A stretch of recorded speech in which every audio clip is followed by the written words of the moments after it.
ان اجتماعات صلات میں اور ان مراکز میں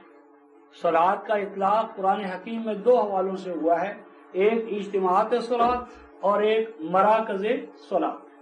تو فرمایا کہ مراکز صلات میں یا اجتماعات صلات میں نہ آؤ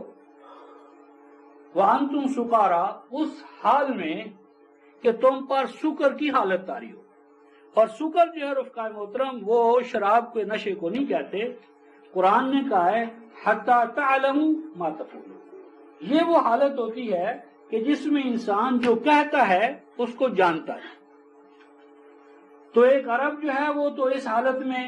آتا ہے جب اس نے شراب یا نشہ یا کوئی بھی چیز کی ہو، اور غیر عرب تو جب ان افعال کو، اعمال کو، الفاظ کو نہ جانتا ہو تو ہر وقت وہ سکر کی حالت میں رہتا ہے۔ تو ان اجتماعات میں نہ آؤ، جب آؤ تو حالت سکر میں نہ آؤ، عقل، شعور، تفکر، تدبر ان تمام حوالوں سے آؤ، ولا جنبا۔ اور اسی طرح فرمایا کہ ان اجتماعات میں نہ آؤ، مراکز میں نہ آؤ جبکہ تم پر جنب کی حالت طاری ہے۔ تو جنب ایک تو سیکس کے حوالے سے ہے، اور ایک رفقائے محترم جانبا، یجنبو، جنبم و جنوبا، وہ حالت کہ جس میں فرد کو اجتماع میں نہیں آنا چاہیے۔ تو اس پر مفتی عبدہ وغیرہ نے کہا ہے کہ وہ بیماریاں جو متعدی ہوتی ہیں، چھوت کی بیماری، کہ وہ بیماری کہ جس کے جراثیم دوسرے کو لگ جاتے ہیں، تو ایسے دائم المریض، ایسے مریض کہ جن سے گویا کہ چھوت کی وہ بیماری آگے پھیلتی ہے، تو ان کا ان اجتماعات میں آ جانا وہ دوسری پورا جماعتی نظام اس کو متاثر کرے گا۔ تو فرمایا کہ وہ افراد بھی جو ہیں وہ ان اجتماعات میں نہ آئیں الا عابری سبیل۔ ہاں اگر ایسے ہی ان مراکز سے ان کو گزرنا پڑ جائے تو ہنگامی طور پر، یا راستہ ہی ادھر سے ہو کر جاتا ہے، تو ایسی صورت میں اگر راستہ گزرنا ہو، ناگزیر ہو جائے، تو وہ افراد استثنائی طور پر آ سکتے ہیں، راستہ عبور کرتے ہوئے، نہ کہ ان اجتماع میں شرکت کرتے ہوئے، حتی تغتسلوا، تاکہ وہ غسل صحت نہ کر لیں، اور تاکہ وہ جنوب کی وہ دوسرا اگر سیکس ہے تو اس حالت سے وہ پاک صاف نہ ہو جائیں۔ وَإِن كُنتُم مَرْضَىٰ أَوْ عَلَىٰ سَفَرٍ أَوْ جَاءَ أَحَدٌ مِّنكُم مِّنَ الْغَائِطِ أَوْ لَامَسْتُمُ النِّسَاءَ فَلَمْ تَجِدُوا مَاءً۔ فرمایا کہ ان اجتماعات صلات میں آنے کے لیے غسل، پاکیزگی، صاف ستھرا ہونا شرط ہے، لیکن اگر ایسی صورت ہو کہ تم مثلا مریض ہو اور مرض میں پانی کا استعمال تمہیں تکلیف پہنچاتا ہے، یا سفر ہے کہ پانی موجود نہیں، یا پانی ہے لیکن وہ کھانے پینے کے حوالے ہی سے ہے، اگر ہم اس کو دوسرے کام میں استعمال کریں گے تو بات گڑبڑ ہو جائے گی۔ او جاء احد منکم من الغائط، یا مثلا تم میں سے کوئی آ جائے حاجت ظہور کو پورا کر کے۔ غائط یہاں کہنے کا مقصد یہ ہے کہ اپنی آبادیوں ہی کے اندر غلاظتیں نہ پھیلاؤ، رہائش گاہوں کے قریب ہی یہ کام نہ کیا کرو، یعنی پیشاب پخانہ، بلکہ اپنے آبادی سے دور اپنے ماحول کو آلودہ نہ کرو، اس کو پاک صاف رکھو۔ تو اگر قریب دو او لمستم النساء، یا اسی طرح اگر تم نے اپنی بیویوں کو چھوا ہے، مراد ہے زناشوئی کا وہ عمل، تو اگر تم نے کیا فلم تجدوا ماء، اور ان تمام صورتوں میں یا کسی ایک صورت میں تمہارے پاس پانی نہ ہو، فَتَيَمَّمُوا صَعِيدًا طَيِّبًا، تو فرمایا کہ ان تمام صورتوں میں تم ایسا کیا کرو کہ پانی کی جگہ پر تم پاک صاف مٹی لے کر وہ جہاں پر وہ غلاظت لگی ہے اس کو رگڑ لو۔ تو یہ پانی کا بدل ہے مٹی، اور اس کے اندر بھی طہارت کا اپنا ایک عنصر ہے۔ تو فرمایا جب وہ مٹی تمہارے ہاتھوں کو لگی اس کو تو آپ فرمایا فَامْسَحُوا بِوُجُوهِكُمْ وَأَيْدِيكُمْ، تو اس مٹی کے استعمال سے اگر مٹی تمہارے ہاتھوں کو لگ گئی یا چہرے پر آ گئی تو اجتماع میں جب آؤ تو ہاتھوں کو اور چہرے کو اس مٹی سے پاک صاف کر کے پوچھ لیا کرو۔ یہ نہیں کہ اور مٹی لے کر تیمم سے اپنے چہرے اور ہاتھوں کو اور آلودہ کر لو، یہ تیمم نہیں ہے۔ ان اللہ کان عفوا قدیرا، غفورا، بے شک اللہ تعالیٰ کے ہاں یہ بات ہے کہ اگر ایک حکم اس پر عمل درآمد کے لیے حالات سازگار نہیں ہوتے تو وہ ایک دوسرا حکم دے دیتا ہے تاکہ اس حکم کے نتیجے میں سہولت کا عنصر جو ہے وہ کام کرتا رہے۔ بے شک اللہ یعنی کمزور حالت میں،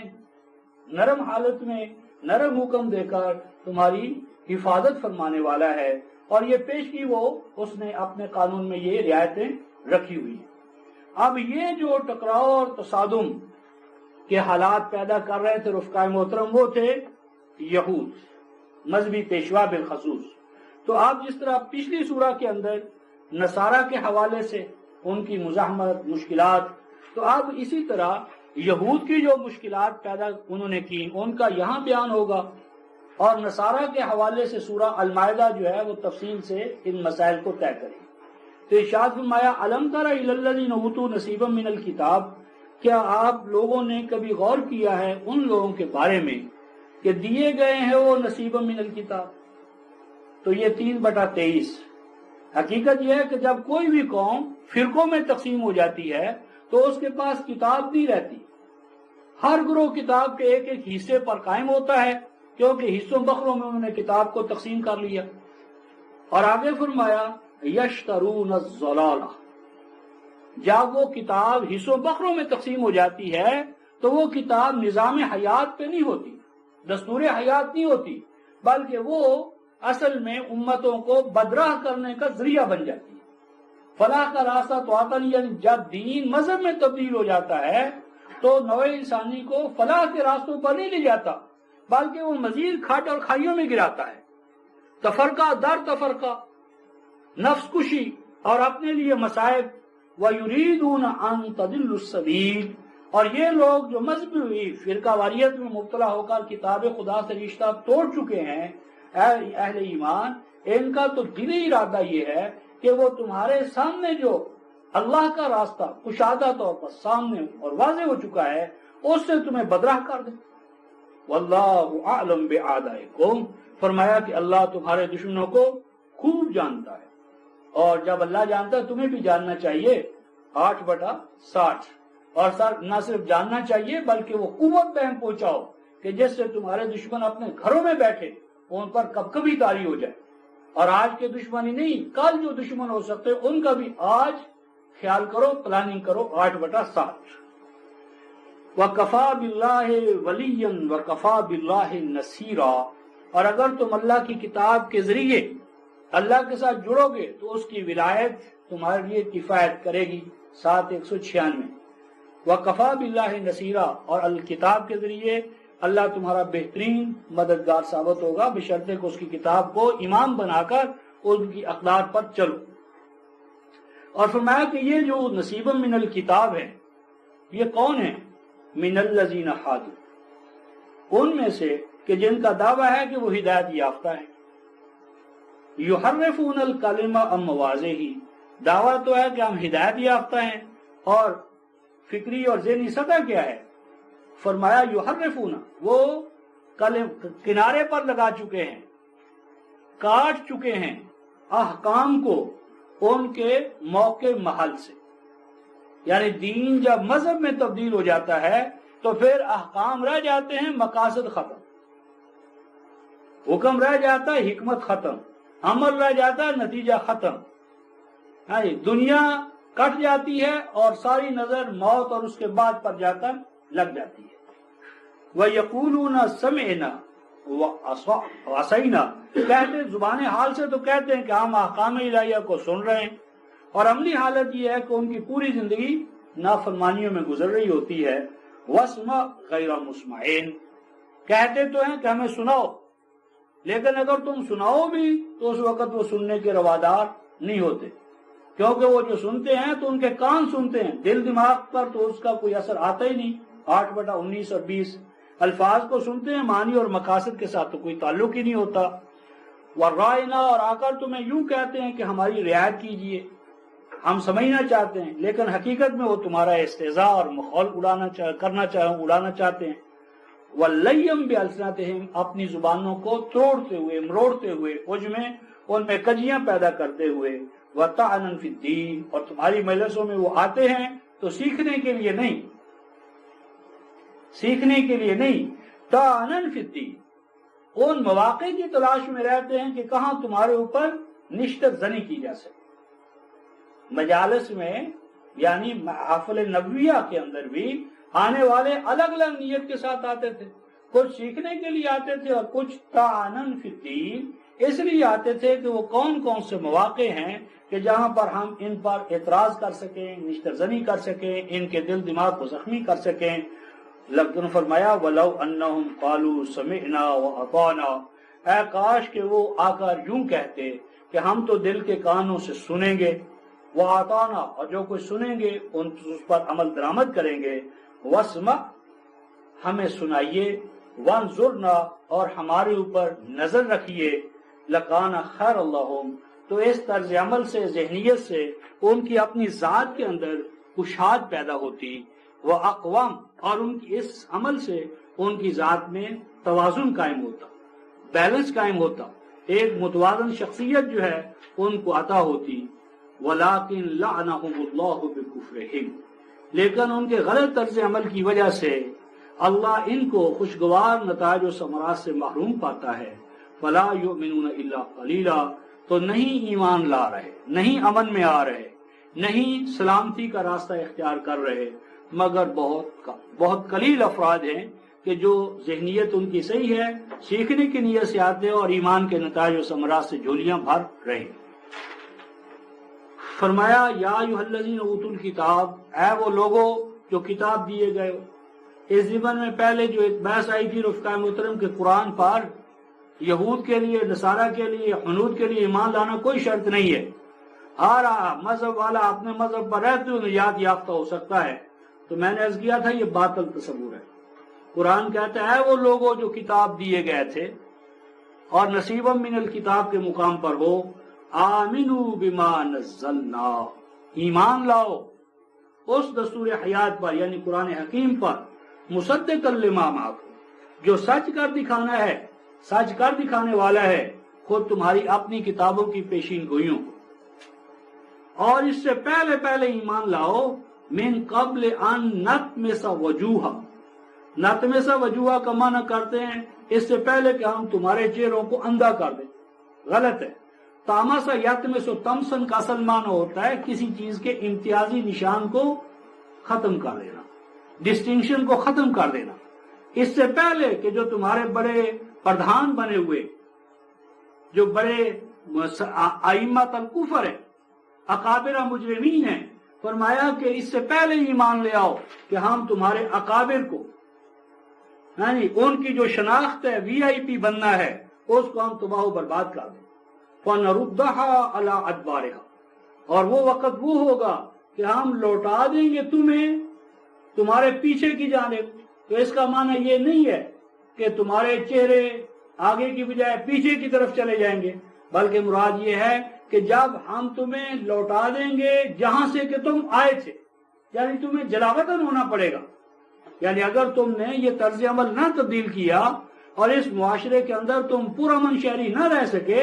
اور ہر وقت تمہاری تخریب کاریاں، تو ایک وقت آئے گا ان تخریب کاریوں سے معاشرے کو پاک کرنے کے لیے تمہیں تمہارے جہاں سے تم آئے ہو وہیں تمہیں لوٹایا جائے گا۔ اور نلعنہم کما لعنا اصحاب السبت، یا یہ ہوگا کہ جس طرح تمہارے اصحاب سبت کی جن نے تمہارے مذہبی جو احکام تھے سبت کے حوالے سے ان کی نافرمانی کی تھی، تو اسی طرح جب تم اس معاشرے میں رہتے ہوئے تم خلاف ورزی کرو گے تو تمہیں ان حقوق شہریت سے محروم کر دیا جائے گا۔ لعنت کا یہ معنی ہے حقوق شہریت سے محروم کر دینا تمہاری نافرمانیوں کی وجہ سے۔ نافرمانیاں چھوڑ دو، حقوق شہریت بحال ہو جائیں گے۔ وَقَانَ أَمْرُ اللَّهِ مَفْعُولًا، اور یہ بات ہو کر رہے گی اگر تم اپنا طرز عمل تبدیل نہ کرو گے تو مکافات عمل کے نتیجے میں یہ تمام صورتیں یا ان صورتوں میں سے جو صورت تمہارے اس وقت کے عمل کے مطابق ہوگی وہ وقوع پذیر ہو کر رہے گی۔ اور چونکہ ان یہود میں، نصارہ میں اصل بیماری کیا تھی؟ شرک، اس لیے اب بحث شرک کی ہوتی ہے۔ ان اللہ لا یغفر ان یشرک بہ، اللہ سامان حفاظت نہیں فرمایا کرتا اس صورت میں کہ کوئی قوم قانون الہی کے اندر اڈلٹریشن کر دے، اس ضمن میں رفقہ ایک تو 22-30 شرک اللہ تعالیٰ کو اس لیے ناپسند نہیں ہے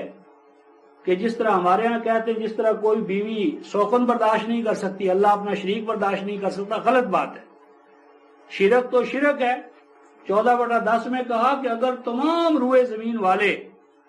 سماوی کروں والے اللہ کا انکار بھی کر دیں فَإِنَّ اللَّهَ غَنِيٌّ حَمِيدٌ،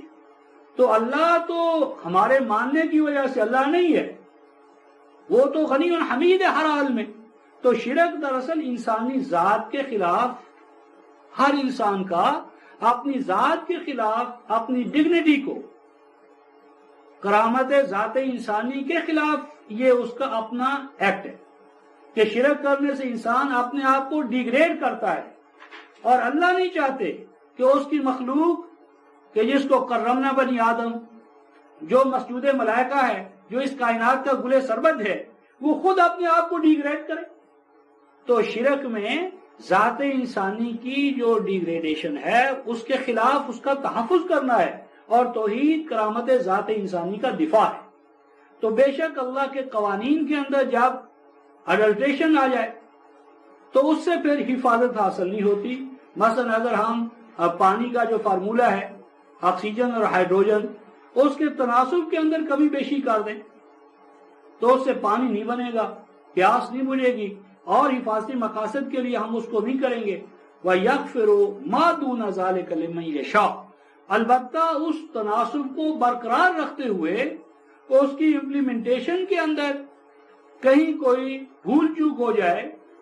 تو اس کے لیے اللہ تعالیٰ کے ہاں حفاظت کا سامان موجود ہے۔ یعنی اگر قانون کے عمل درآمد کے اندر کہیں کوئی سہو و خطا سے غلطی ہو جائے تو اس کا تدارک کرنے کے حوالے سے امکان ہے، اور حفاظتی سامان بھی ملتا جائے گا۔ وَمَن يُشْرِكْ بِاللَّهِ فَقَدِ افْتَرَىٰ إِثْمًا مُبِينًا، اور جو کوئی شرک کرتا ہے، شرک کو ذات الہ میں، صفات الہیہ میں، اس کے حکم نامے میں، تو جو شرک بھی کرتا ہے پہلا اس کا کیا ہے؟ فَقَدِ افْتَرَىٰ إِثْمًا، اسم کہتے ہیں رفقائے محترم ناقۃ عاصمہ، اونٹنی کا یا جانور کا، بیل کا آگے چلنے کی سقط سے محروم ہو جانا۔ شرک کا نتیجہ یہ نہیں کہ اللہ کو بڑا غصہ آتا ہے کہ خدا کی خدائی خطرے میں پڑ جاتی ہے، شرک کرنے سے ذات انسانی میں عزم ہلال آ جاتا ہے، ذات انسانی اپنے مقام بلند سے گر جاتی ہے، ذات انسانی اپنی ڈگنیٹی اور کرامت اور مقام بلند اور علو اور برتری اس کو کھو بیٹھتی ہے، اس لیے اس سے روکا ہے۔ اب یہ جو شرک کا کاروبار کرنے والے ہیں مذہبی پیشوا، ان کی حالت کیا ہوتی ہے؟ أَلَمْ تَرَ إِلَى الَّذِينَ يُزَكُّونَ أَنفُسَهُمْ، کیا تم نے غور نہیں کیا ان کے بارے میں کہ جو دعویٰ کرتے ہیں کیا یزکون انفسہم، کہ ہم تو اپنی ذات کا بڑا تزکیہ کر رہے ہیں۔ یہ ہیں صوفیاء کرام، یعنی مذہب کے اندر وہ ٹھیکیدار کہ جو اپنے حجروں میں، خانقاہوں میں، معاشرے میں ظلم بڑھ رہا ہے، عدالت ختم ہو رہی ہے، مساوات ختم ہو رہی ہے، اخوت ختم ہو رہی ہے، اور وہ اپنی تجرد گاہوں کے اندر، حجروں کے اندر، خانقاہوں کے اندر ضرب پر ضرب لگا کر وظیفے اوراد تزکیہ کرتے ہیں۔ ان کو کہو بل اللہ یزکی من یشاء، فرمایا ذات انسانی کا تزکیہ تمہارے خود ساختہ طریقوں سے نہیں ہوتا، ذات انسانی کا تزکیہ تو اللہ کی مشیت یعنی اقدار وحی کے مطابق ہوتا ہے۔ وَلَا يُظْلَمُونَ فَتِيلًا، اور جو اللہ کا عطا کردہ نظام تزکیہ ہے اس میں کسی کی کوئی کمی بیشی نہیں رہتی، اور جو حجروں کا اور خانقاہوں کا ہے وہ تو ہے ہی پامال کرنے والا، تباہ و برباد کرنے والا۔ انظر کیف یفترون علی اللہ الکذب وکفی بہ اثما مبینا، فرمایا غور کرو کہ یہ کس طرح خدا کے کھاتے میں سریعاً جھوٹ گھڑ رہے ہیں، اور مزید برآں دیکھو کفا بہ اثما مبینا، کہ یہ جو دعوے دار ہیں کہ ہمارا تزکیہ ہو رہا ہے، فرمایا کہ ان کے اندر ذرا جھانک کر دیکھو یہ کتنے بودے ہیں، کتنے کمزور ہیں، کہ اگر ان کے جو مرید اور ارادت مند ہیں وہ ان کی روٹی بند کر لیں، ان کے وظائف بند کر لیں، ان کو جو دینا لینا نذرانے آ رہے ہیں وہ رک جائیں، تو یہ کتنے کمزور اور بودے ہیں۔ تو یہ اچھا تزکیہ کا نظام ہے کہ جس نے ان کے اندر استحکام پیدا نہیں کیا، بیلنس پیدا نہیں کیا، توازن پیدا نہیں کیا، اور آگے ان صوفیاء کرام کے ساتھ اب علماء کرام کیا ہے، الم تر الی الذین اوتوا نصیبا من الکتاب، کبھی تم نے غور کیا ان کے بارے میں جو کتاب کا ایک حصہ دیے گئے ہیں، یؤمنون بالجبت والطاغوت، فرمایا کہ یہ ایمان رکھتے ہیں جبت پر اور طاغوت پر۔ جبت کہتے ہیں رفقائے محترم جابتا یجبت جبتا، یہ جس طرح تنبور یا کوئی بھی ایسی چیز جو مستدیر ہو، گول ہو، اور اس کو اندر سے خالی رکھا جائے اور اس کے اوپر جو ہے پردہ ہو یا کسی چیز کو مر دیا جائے اور معمولی سی اس کو ضرب لگے یا ہوا کا جھونکا ہو تو وہ آواز دینے لگے، تو جیبت کا معنی ہے کھوکھلی، اندر سے خالی۔ اور یہ مذہبی عبادات ہے، مذہبی عبادات، مظاہر عبودیت، پوجا پاٹ کے جتنے بھی مظاہر ہیں پوجا پاٹ کے، کہ وہ بظاہر تو بہت پر رونق نظر آتے ہیں، بڑا ان پر عمل درآمد ہوتا ہے، لیکن حقیقت حال یہ اندر سے خالی ہے، اسینس نہیں، جوہر نہیں، اقدار وحی کی طرح حقیقت جو تحفظ اس میں نہیں ہو رہا۔ تو مذہب جب دین مذہب میں تبدیل ہوتا ہے تو تمام مظاہر پرستش جیبت ہوتے ہیں کہ ان کے اوپر ایک تقدس کا نقاب اڑا دیا جاتا ہے، ڈمی بنا کر سجا کر ان کے فضائل بیان کر دیے جاتے ہیں، لیکن اندر سے کھوکھلے، نہ کرنے والوں کے لیے ثبات و استحکام، نہ کرانے والوں کے لیے ثبات، استحکام اور قرار۔ والطاغوت، دعویٰ تو ہوتا ہے ان کا کہ ہم سب سے اعلیٰ ہیں، اور حقیقت حال یہ ہر نافرمان طاغوت، ہر نافرمان حدود شکن ان کا حکمران بن جاتا ہے۔ یعنی پہلے ہمارے لیے انگریز تھے، آج مثلا سب سے بڑی مذہبی جماعت اور مرکز ہندوستان میں نظام الدین اولیاء اور نرسیما راؤ کے ساتھ پینگیں بڑھائی جا رہی ہیں۔ تو ہر طاغوت وہ کسی بھی شکل میں کیوں نہ ہو، اس کی تو در پردہ وہ مرید ہوتے ہیں، لیکن دعویٰ ان کا ہوتا ہے کہ ہمارے پاس تو اعلیٰ نظام ہے۔ وَيَقُولُونَ لِلَّذِينَ كَفَرُوا هَؤُلَاءِ أَهْدَىٰ مِنَ الَّذِينَ آمَنُوا سَبِيلًا، اور ان کی حالت یہ ہوتی ہے کہ یہ کہتے ہیں ان لوگوں کو جو کافر ہیں، دہریے ہیں، ملحد ہیں، مرتد ہیں، مرتد یعنی اصل راستہ چھوڑنے والے، کہ یہ زیادہ ہدایت یافتہ ہیں ان کی بنسبت کہ جو ایمان لا چکے ہیں، یعنی مومنین کتاب، ایمان بالقرآن لانے والی جماعت، ان کے بارے میں ان کا فتویٰ یہ گمراہ ہے، یہ راستہ حقیقی راستہ چھوڑ بیٹھے ہیں، اور دعویٰ یہ ہے کہ دہریوں کے ساتھ، ملحدوں کے ساتھ، سرمایہ داروں کے ساتھ، استعمار کے ایجنٹوں کے ساتھ تو اپنی پینگیں بڑھائی جا رہی ہیں، اور جو قرآن خالص کی خالص توحید، اقامت کتاب اللہ، نظام حاکمیت کتاب اللہ، اس کے جو بیچارے دعویٰ یا اس کے نظام یا اس کی منادی یا دعوت لے کر اٹھے ہیں، کہتے ہیں یہ گمراہ ہو گئے۔ اولئک لعنہم اللہ، فرمایا کہ ان کی پرواہ نہ کرو، یہ تو خود ہی خوشگوار نتائج و ثمرات سے قانون مکافات عمل کے تحت محروم ہو چکے ہیں۔ ومن یلعن اللہ، اور جس کو اللہ اپنے قانون مکافات کے روح سے نتائج و خوشگوار نتائج و ثمرات سے محروم پائے، فلن تجد لہ نصیرا، تو ان سے ڈرنا نہیں، کیونکہ ان کو کہیں بھی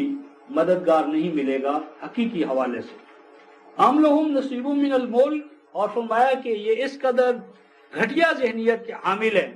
کہ اگر ان کو تھوڑا سا بھی اقتدار مل جائے، اقتدار ان کے پاس کبھی نہیں ہوگا، ہمیشہ سیکولرزم کے سائے میں چلیں گے، طاقت حکومت سیکولرسٹوں کے پاس ہوگی، یہ ان کے الائز ہوں گے، ان کے گویا حلیف بنیں گے، اور اگر کبھی ان کے پاس براہ راست اقتدار یا حکومت آ جائے، فَإِذًا لَا يُؤْتُونَ النَّاسَ نَقِيرًا، تو اس قدر یہ تنگ ظرف اور تنگ دل ہوں گے کہ اپنے حکومت کے دوران یا اپنے سوا، اپنے فرقے کے علاوہ، اپنی جماعت کے علاوہ کہ دوسرے لوگوں کو نہیں دے پائیں گے نقیر۔ نقیر رفقائے محترم جو کھجور کی جھلی ہوتی ہے نا، وہ گٹھلی، اور گٹھلی کے سینٹر میں سوراخ سا، اس کے اوپر جو سفید جھلی ہے، تو یہ بتایا ہے کہ ان کا جو مذہب کا تصور ہے، ان کا حال یہ ہے کہ ان کا جو ناک ہے نا، اس ناک سے آگے دیکھنے کی ان میں سکت نہیں ہے، فیض رسانی اور نفع بخشی اپنی جماعت اور اپنے فرقے سے آگے نہیں ہے. انہیں نوع انسانی کی فلاح کیا کرنی ہے اور کیسے ان کو اقتدار ملے؟ قومی یا عالمی سطح کا تو سوال ہی پیدا نہیں ہوتا. اور ان کو کہہ دو ام یحسدون الناس علی ما آتاہم اللہ من فضل، یہ مذہبی پیشوا ہوں، صوفیاء ہوں، یہود اور نصارہ کے، ان کو کہا جا رہا ہے کہ کیا یہ حسد کرتے ہیں؟ الناس مراد یہاں پر اہل ایمان، کہ اہل ایمان کو جو الکتاب ملی ہے اور اس الکتاب کے نافذ کرنے سے جو نتائج و ثمرات مرتب ہو رہے ہیں، تو کیا ان کے مقابلے میں یہ حسد کرنا چاہتے ہیں؟ حسد اور رقابت کی دوڑنا چاہتے ہیں کہ اللہ نے اپنا فضل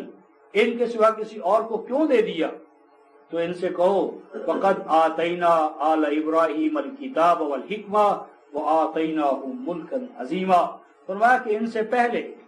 آل محمد سے پہلے، کیا ہم آل ابراہیم کو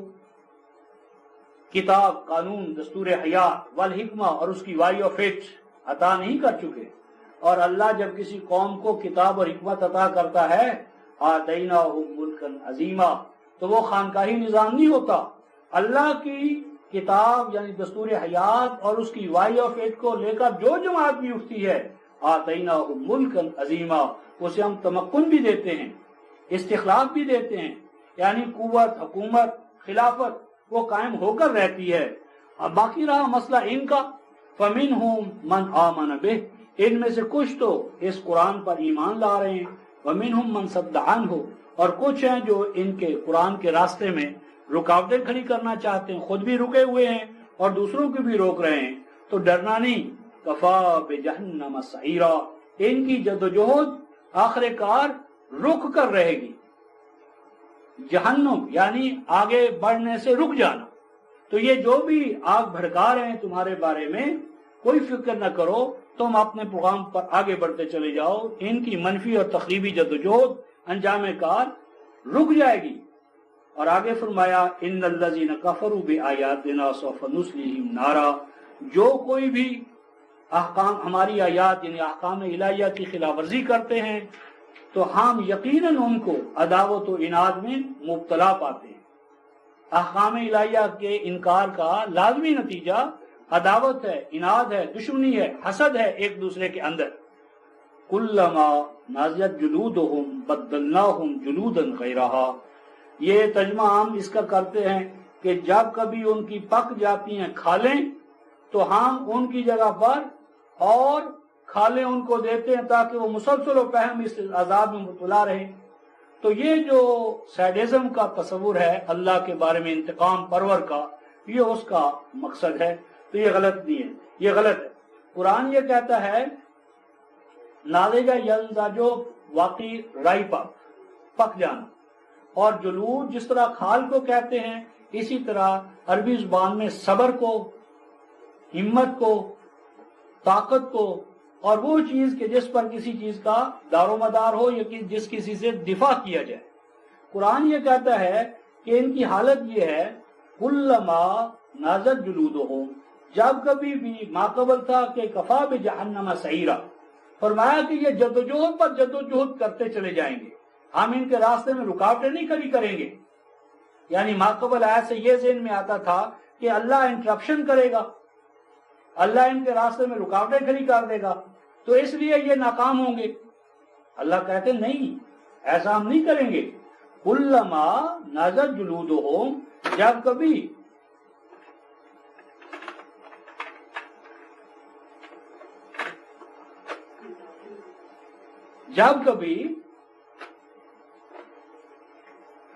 ان کی مقابلہ کرنے کی جو استعداد ہے وہ ایکسپائر ہو جائے گی تو بدلناہم جلودا غیرہا، تو ہم اپنے قانون مکافات عمل یا طبی قوانین کے تحت ان کا راستہ روک نہیں دیں گے. ہم ان کو ان کے عزم اور ارادے کے نتیجے میں اور صلاحیتیں عطا کریں گے. اس کے لیے 17/19 کہ جو مزاحمت کرنے کے لیے آئے گا، ایسا نہیں ہوگا کہ بدر میں آئے تو عہد میں نہ آ سکیں، حنین میں نہ آ سکیں، احزاب میں نہ آ سکیں. مراد یہ ہے کہ اللہ مخالفین کی صلاحیتوں کے راستے میں، جدوجہد کے راستے میں آبسٹیکل کھڑا کر کے ان کو بے دست و پا نہیں کرے گا، بلکہ ان کا جو دل کا چاؤ ہے، چاہت ہے، اس کو پورا کرنے کے ان کو پورے مواقع عطا کرے گا، مواقع پر مواقع عطا کرتا چلا جائے گا، لیکن لِيَذُوقَ الْعَذَابَ، ہر جدوجہد ان کو آخر کار ناکامی پر، شکست پر، ذلت و رسوائی کا مزہ چکھانے کے لیے ہوگی۔ ان اللہ کان عزیزا حکیما، یہ اس اللہ کا ٹھہرایا ہوا قانون ہے جو غالب بھی ہے، حکمت والا ہے، کہ یہ کوئی شکست خوردہ اللہ نہیں ہے اور نہ ہی اس کا اسلام چلا ہوا کارتوس ہے۔ یہ تو حقائق ہیں، کائناتی حقیقتیں ہیں، طبی قوانین ہیں۔ تو جس طرح طبی قوانین کے راستے میں جو قوم بھی کھڑی ہوتی ہے ناکام ہوتی ہے، تو اس طرح اقدار وحی کے راستے میں جو بھی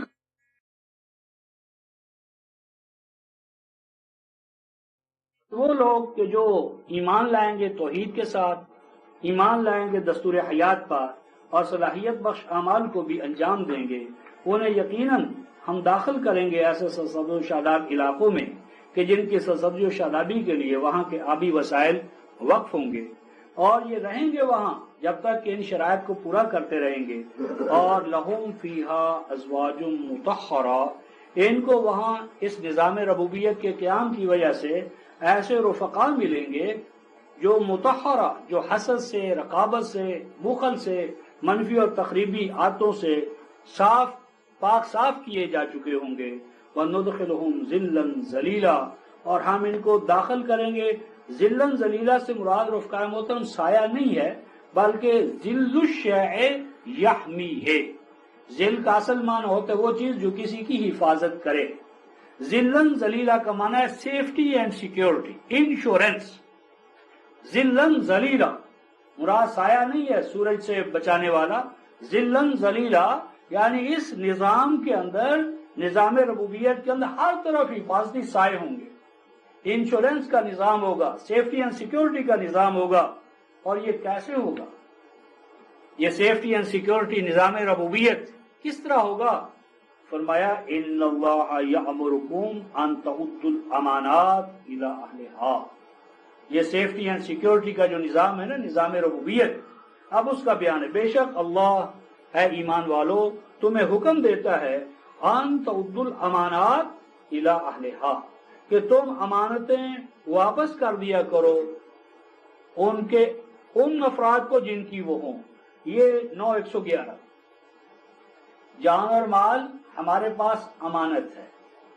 اور 57/7 کی روح سے ہم مستخلف ہیں۔ امانات سے مراد فرائض و واجبات، اور فرائض و واجبات کے ساتھ ساتھ 219 کی روح سے جو اپنی ضرورت سے زیادہ ہے ہمارے پاس، وہ ہمارے پاس امانت ہے، اور یہ اس کی ہے جو حاجت مند ہے۔ تو فرمایا کہ حاجت مندوں کے حوالے سے جو انفاق کے فرائض و واجبات تمہارے اوپر عائد ہوتے ہیں ان کو از خود تم ادا کیا کرو۔ ایسا نہ ہو کہ تمہیں پروانوں پر پروانے آئیں، بلاؤں پر بلاوے آئیں، یہ نہ ہو۔ وَإِذَا حَكَمْتُمْ بَيْنَ النَّاسِ، اور جب تمہیں حکمرانی کا مقام ملے لوگوں کے مابین، تو اس وقت تم نے کیا کرنا ہے؟ أَن تَحْكُمُوا بِالْعَدْلِ، عدل سے مراد ہے مساوات، ایکویلٹی۔ تو ہر فرد کی ایکویلٹی جو ہے، عدل پہلا قانون ہے، قانون عدل۔ عدل صرف وہ جوڈیشری کا یا عدالتی عدل نہیں، معیشت میں عدل، معاشرت میں عدل، تعلیم میں عدل، افراد انسانیہ میں عدل۔ عدل کی قدر کو پرپیچویٹ کرو۔ ان اللہ نعم یعظکم بہ، بے شک اللہ تعالیٰ تمہیں یہ حکم دے کر، عدل کا حکم دے کر، عدل میں توحید بھی آ جائے گی، شرک کا قلقمہ کرنا بھی آ جائے گا۔ اللہ تمہیں یہ حکم دے کر تمہیں کس حد تک منہ مالے بنانا چاہتے ہیں۔ ان اللہ کان سمیعا بصیرا، بے شک جو اللہ تمہیں یہ حکم دے رہا ہے وہ حران سننے والا اور حران دیکھنے والا۔ اور فرمایا اے ایمان والو، اس کام کے لیے کہ جو عدل کا قیام ہے، امانات کو دوسروں کے دروازوں تک خود لے کر جانا ہے، یہ انفرادی سطح پر نہیں ہوگا۔ اس کے لیے کیا اے ایمان والو، اطیعوا اللہ و اطیعوا الرسول و اولی الامر منکم، اس کے لیے مرکز ملت ضروری ہے، سینٹرل اتھارٹی ضروری ہے۔ تو اللہ اور رسول کی اطاعت سے مراد یہ نہیں ہے کہ اللہ کی اطاعت سے مراد قرآن کی اطاعت، اور رسول کی اطاعت سے مراد احادیث کی، اولی الامر سے مراد فقہ کی، یہ تو تسلیس ہے۔ اطاعت دراصل صرف ایک ہے اللہ کی، اور وہ ہے اس کی کتاب کے ذریعے، لیکن کتاب کی اطاعت ہے نظام کے ذریعے۔ نظام کا مرکز جو ہے وہ الرسول ہے اپنی زندگی میں، اور رسول کے بعد خلافت راشدہ ہے، اور اولی الامر ارباب بسط و کشاد، اس نظام کے کارکن، وہ جوڈیشری میں ہوں، عدلیہ میں ہوں، مقننہ میں ہوں، جتنے ہیں، تو یہ جب خلافت علی منہاج رسالہ رہتی ہے تو یہ نظام ہوتا ہے۔ جب خلافت علی منہاج رسالہ ملوکیت میں تبدیل ہوتی ہے، پھر مسئلہ پیدا ہو جاتا ہے اللہ کی اطاعت قرآن میں، رسول کی اطاعت کہاں ہو؟ احادیث میں۔ اولی الامر کی اطاعت کیسے ہو؟ یہ فقہ میں۔ تو یہ تسلیس آ جاتی ہے، تو اس پہ وہ لمبی بحث ہے۔ آگے فرمایا فَإِن تَنَازَعْتُمْ فِي شَيْءٍ، اگر تمہارے مابین اور تمہارے اولی الامر ان کے مابین کسی مسئلے میں اختلاف ہو جائے، فَرُدُّوهُ إِلَى اللَّهِ وَالرَّسُولِ، تو اسے تم سونپ دیا کرو مرکز ملت کی جانب، مرکز ملت۔ إِن كُنتُمْ تُؤْمِنُونَ بِاللَّهِ وَالْيَوْمِ الْآخِرِ، بشرطے کہ تم اللہ پر ایمان رکھتے ہو اور مکافات عمل پر۔ اس کا مطلب یہ ہوا رفقائے محترم کہ مومن باللہ وہ جماعت نہیں ہے جن کے پاس مرکز ملت ہی نہیں ہے، سینٹرل اتھارٹی ہی نہیں ہے، اولی الامر ہی نہیں ہے۔ تو اگر اللہ اور رسول کی اطاعت نظام حیات کے طور پر نہیں ہے، اور وہ سینٹرل اتھارٹی اور ان کے مقرر کردہ نظما نہیں ہے، تو نہ ایمان باللہ ہے نہ ایمان بالیوم الآخر ہے۔ ذالک خیر و احسن تاویلا، اسی سے تمہارے اندر اختیار، ارادہ، آزادی، استحکام پیدا ہوگا، اور اسی سے بہتر نتائج کی تمہیں ضمانت ملے گی۔ اور اس میں مذہبی پیشوائیت کا پھر خطرہ، کہ مذہبی پیشوائیت کا تصور یہ ہے کہ حکومت کی کوئی ضرورت نہیں، ہندو کے ساتھ مل کر انگریز کے ساتھ کیا ہوتا ہے؟ کچھ بھی نہیں ہوتا۔ تو یہ فساد فی الارض ہے۔ الم تر الی الذین یزعمون، ان لوگوں کے حال پر کبھی تم نے غور کیا ہے جو گمان کرتے ہیں؟ اب پہلا تو یزعمون، زعم عقیدہ بنا لیا، انہم آمنوا بما انزل الیک، کہ ان کا بھی ایمان ہے اس پر جو آپ کی جانب نازل کیا گیا، اور اس پر بھی جو آپ سے پہلے نازل کیا گیا۔ یریدون ان یتحاکموا الی الطاغوت، صورتحال یہ ہے کہ وہ حکمرانی کے جو پبلک کلاس، حق حکمرانی، وہ تفویض کر دیتے ہیں طاغوت کو، یعنی حق حکمرانی صرف اللہ کو ہے، اور اللہ کا یہ حق اس کی کتاب کے ذریعے ایگزیکیوٹ ہوتا ہے عمل میں۔ تو وہ کہتے ہیں کہ نہیں، کہ مذہب کے اندر حکمرانی کا کیا مسئلہ ہے، یہ تو پرسنل افیئرز ہے۔ تو یہ طاغوت سے مراد رفقائے محترم کوئی بت نہیں ہے جس طرح روایات میں، طاغوت ہے ہر وہ ادارہ، 256 میں ہم نے دیکھا والذین کفروا اولیاءہم الطاغوت یخرجونہم من النور الی الظلمات، ہر وہ فکر، ادارہ اور عقیدہ جو نور قرآن سے ہٹا کر دوسری طرف لے جاتا ہے، وہ طاغوت ہے۔ اور یہاں مراد فرعون، حامان اور قارون ہے۔ تو وہ تثلیث کے جو مظاہر ہیں ان کو وہ حق حکمرانی دیتے ہیں۔ وَقَدْ أُمِرُوا أَن يَكْفُرُوا بِهِ، حالانکہ انہیں حکم دیا گیا تھا کہ اگر وہ مومن ہیں تو پہلے طاغوت کا انکار کریں، پہلے طاغوت کے کافر بنیں۔ تو کفر کا، طاغوت کا کفر کیے بغیر ایمان باللہ نہیں، اور ایمان باللہ اور ایمان بالیوم الآخر سینٹرل اتھارٹی کے بغیر عملی طور پر اس کا مفہوم اس کے سوا کچھ نہیں کہ وہ سینٹرل اتھارٹی ہو، تاکہ ایمان ایک زندہ حقیقت کے طور پر سامنے آئے۔ وَيُرِيدُ الشَّيْطَانُ أَن يُضِلَّهُمْ ضَلَالًا بَعِيدًا، فرمایا کہ یہ انفرادی مفاد پرستی کے جذبات جو ہیں وہ ان کو اس منزل مراد کی طرف آنے سے کوسوں دور لیے چلے جا رہے ہیں۔ تو یعنی انفرادی مفاد پرستی کا جذبہ جو ہے نا، سرمایہ داریت، یہ ہے اصل بگاڑ کا باعث۔ تو یہی پھر علماء کو خرید لیتے ہیں، اور علماء جب خریدے جاتے ہیں تو وہ ان کے راز الاپتے ہیں، اور اس طرح تثلیث، سیکولرزم، دین اور کا مذہب میں تبدیل ہونا جو ہے وہ کاروبار چلتا ہے۔ اور ان کا حال کیا ہے؟ وَإِذَا قِيلَ لَهُمْ، اور جب انہیں کہا جاتا ہے تَعَالَوْا إِلَىٰ مَا أَنزَلَ اللَّهُ، کہ دعویٰ تو تم نے کیا ہے نا کہ ہم اللہ کو مانتے ہیں، تو آؤ پھر تم اللہ کی طرف جو اللہ نے نازل کیا ہے، یعنی قرآن۔ اور قرآن کی طرف آنے کا معنی ہے وَإِلَى الرَّسُولِ، سینٹرل اتھارٹی کی طرف آؤ، مرکز ملت تو فیصلہ کرے. رأیت المنافقین یصدون عنک صدودا، وہ نماز کی طرف آ جائیں گے، روزوں کی طرف آ جائیں گے، حج کے حوالے سے بھی چلے جائیں گے، لیکن قیام جو ہے مرکز ملت کا اور ایک زندہ اتھارٹی نظام کے حوالے سے دیکھے گا تو منافقوں کو کہ وہ لگام توڑا کر بھاگ جاتے ہیں تو اسے بھاگ جا. یعنی یہ جو مرکز ملت کا قیام ہے رفقائے محترم، اور حاکمیت کتاب اللہ کے لیے یہ تمرکز، اس کو مذہبی پیشوا بھی نہیں مانتا، سرمایہ دار بھی نہیں مانتا. نماز روزہ کے لیے مسئلے بنانے کے لیے تیار ہے، آپ کو حج پر بھیجنے کے لیے تیار ہے، لیکن یہ نظام مساوات، نظام ربوبیت عالمینی اور اس کے لیے سینٹرل اتھارٹی کا قیام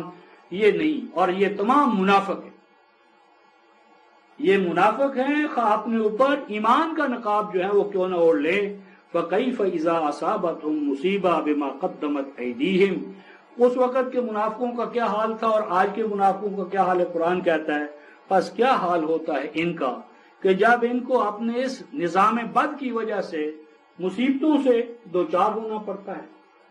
اور وہ مصیبتیں کہیں باہر سے نہیں آتی. بِمَا قَدَّمَتْ أَيْدِيهِمْ، ہر مصیبت انسان کے اپنے اعمال ہی کا نتیجہ ہوتی ہے. ثم جاؤک،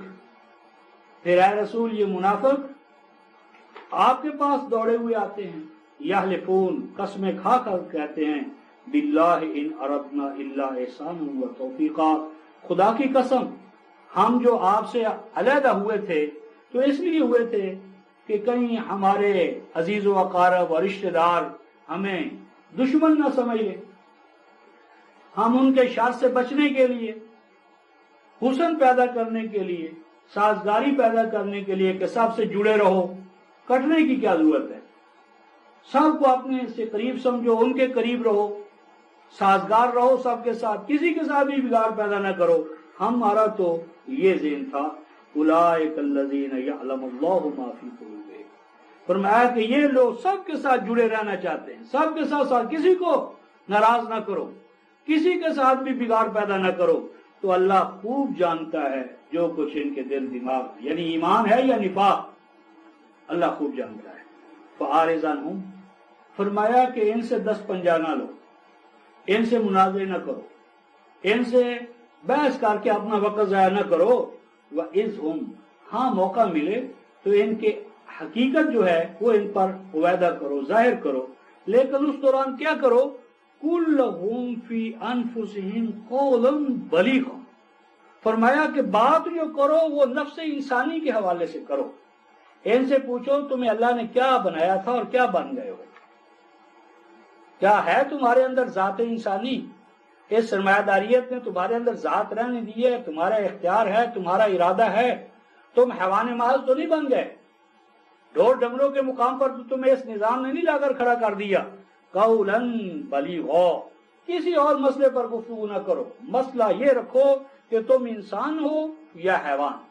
اللہ نے تمہیں کیا دیکھنا چاہا تھا اور تمہیں کس مقام پر لا کر کھڑا کر دیا گیا ہے. اور یہ جو ہم نے کہا کہ مرکزی نظام ہونا چاہیے،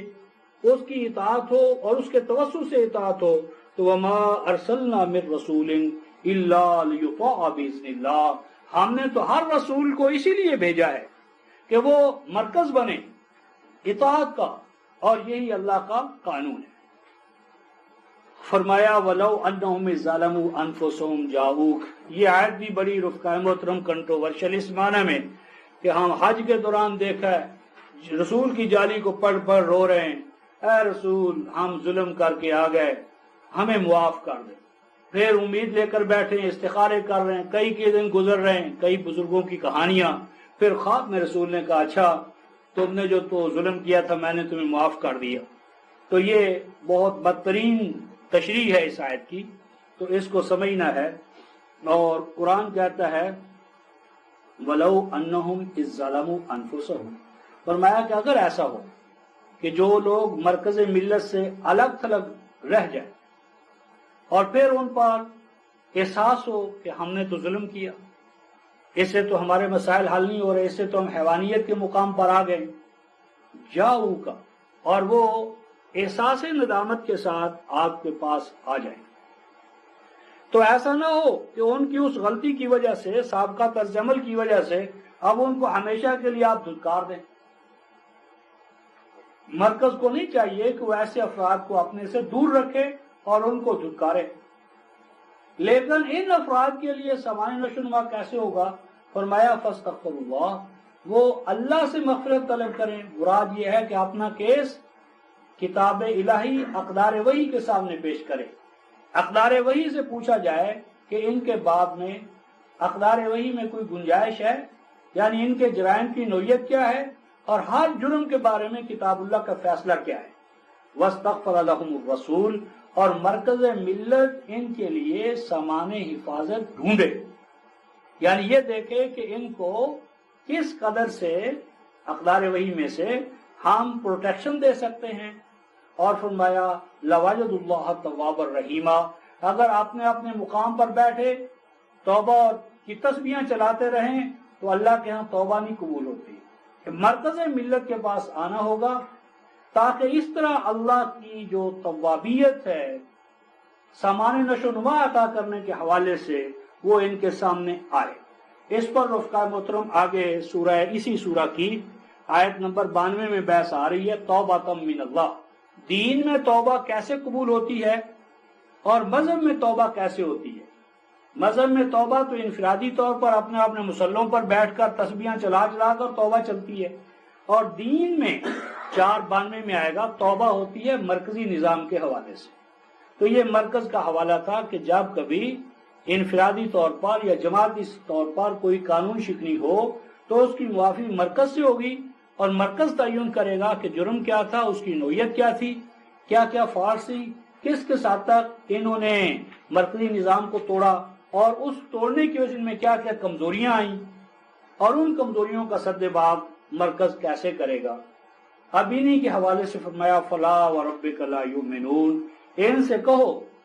کہ بخدا تمہارا رب اس بات پر گواہ ہے کہ یہ لوگ مومن نہیں ہو سکتے، حتیٰ یحکموک، یہاں تک کہ مرکز ملت کو حاکم نہ بنائیں، فیما شجر بینہم، شاجرہ کا معنی صرف جھگڑا نہیں ہے بلکہ وہ پھیلتی ہوئی زندگی۔ شاجرہ کا اصل معنی کسی چیز کا مرکز یا نکلس سے پھیلنا، جدا ہونا، علیحدہ ہونا، آگے بڑھنا، یعنی پھیلتی ہوئی زندگی جو ہے نا، وسعت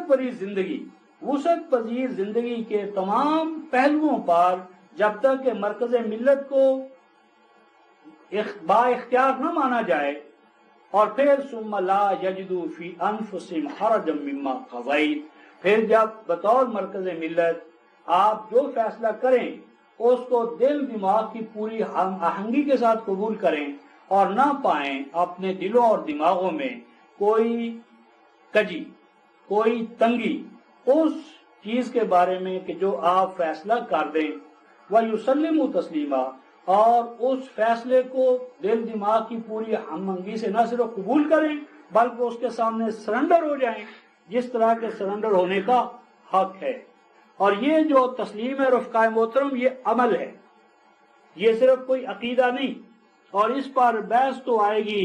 وہ 33/56 میں، جہاں صلو علیہ وآلہ کا جو تصور دی ہے، صلاۃ درود جسے کہتے ہیں، اس ضمن میں یہ ہے رفقا 33/56 تو مولویوں کو یاد ہے،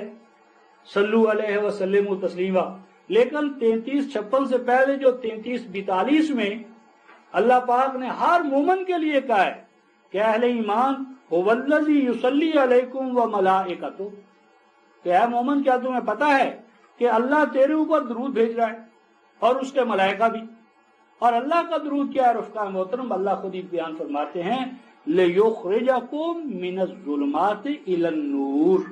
اللہ کا عمل صلاۃ یہ ہے کہ وہ تمہیں خود اپنی کائناتی قوتوں کے ذریعے نور کی طرف لا رہا ہے، ظلمات سے نکال کر، اور اللہ ہے تمہیں سامان نشو نما عطا کرنے والا اور تمہیں نمود ذات کے مواقع بہم پہنچانے والا۔ تو چونکہ 14/1 اور 14/5 کی روح سے یہ فریضہ رسالت ہے، اور ہم فریضہ رسالت پر ایمان لانے کی وجہ سے رسول کے دست و بازو ہیں، لہٰذا عمل صلاۃ میں رسول کے ساتھ شراکت یہ ہے کہ ہم نوع انسانی کو ظلمات سے نکال کر نور کی طرف لائیں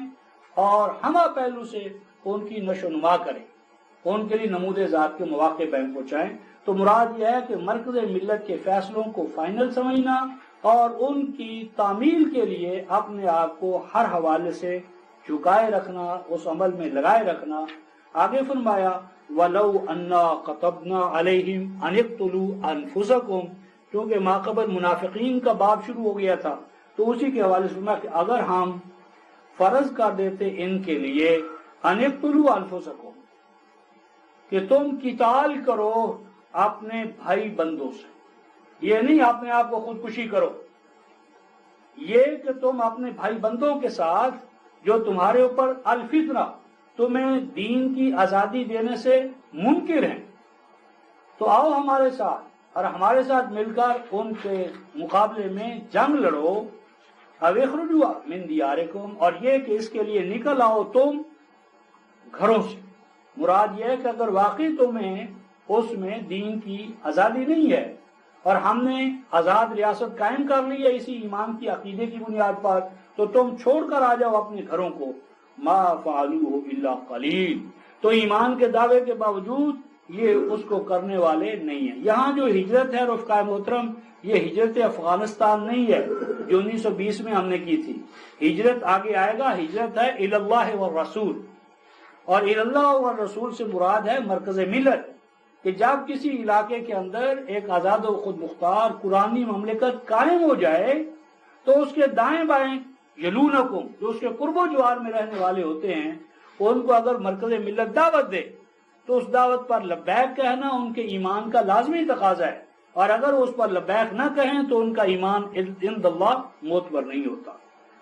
فرمایا وَلَوْ أَنَّهُمْ فَعَلُوا، اگر یہ کر گزریں وہ کہ جن کا ان کو حکم دیا جا رہا ہے، یعنی دفاع کریں ظالموں کے خلاف، اور اگر گھر بار چھوڑنا پڑے تو مرکز ملت کی طرف ہجرت کر کے آ جائیں،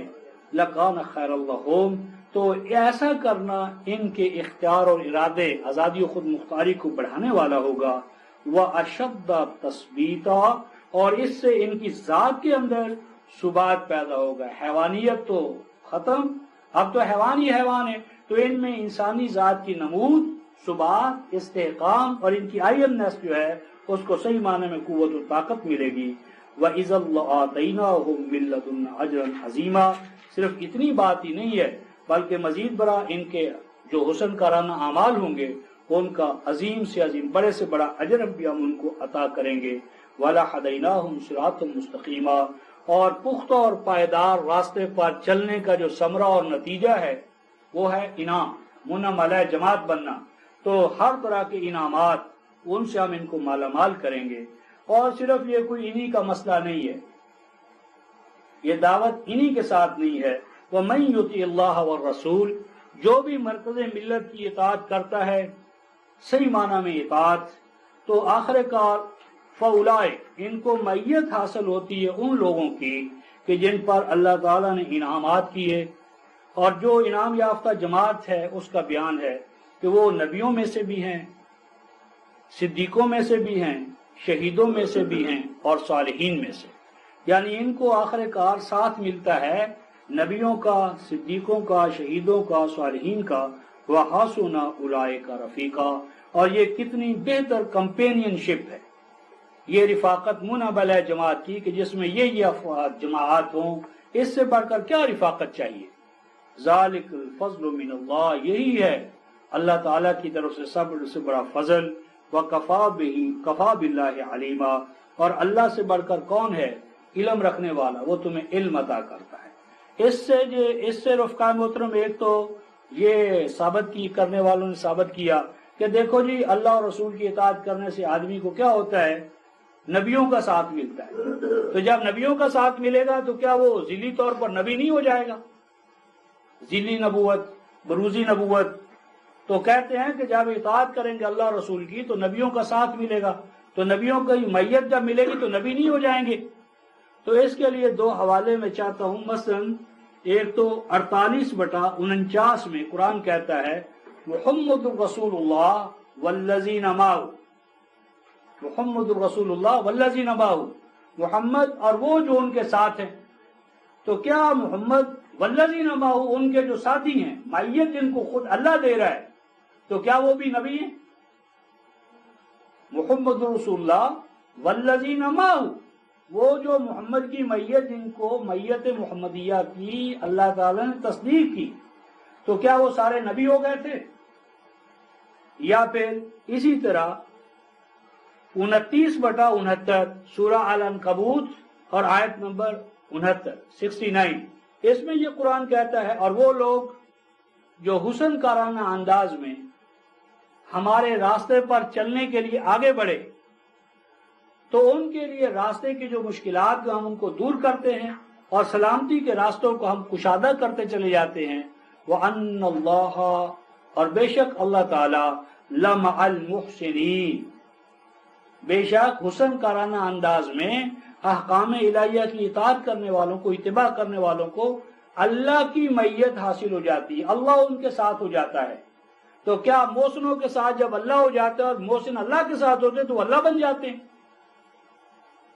کہ مومنوں کو اللہ کی میت حاصل ہو جاتی ہے۔ پھر فرمایا متقین کو، ان اللہ مع المتقین، اللہ صابروں کے ساتھ ہے۔ تو کیا صابر اللہ کی میت کی وجہ سے اللہ بن جاتے؟ تو یعنی یہ کہ میت سے قرآن نے خود ہی کہا وَحَسُنَ أُولَٰئِكَ رَفِيقًا، یہ رفاقت ہے، کمپینین شپ ہے، ساتھ ہے۔ اور یہ ساتھ ان جماعتوں کا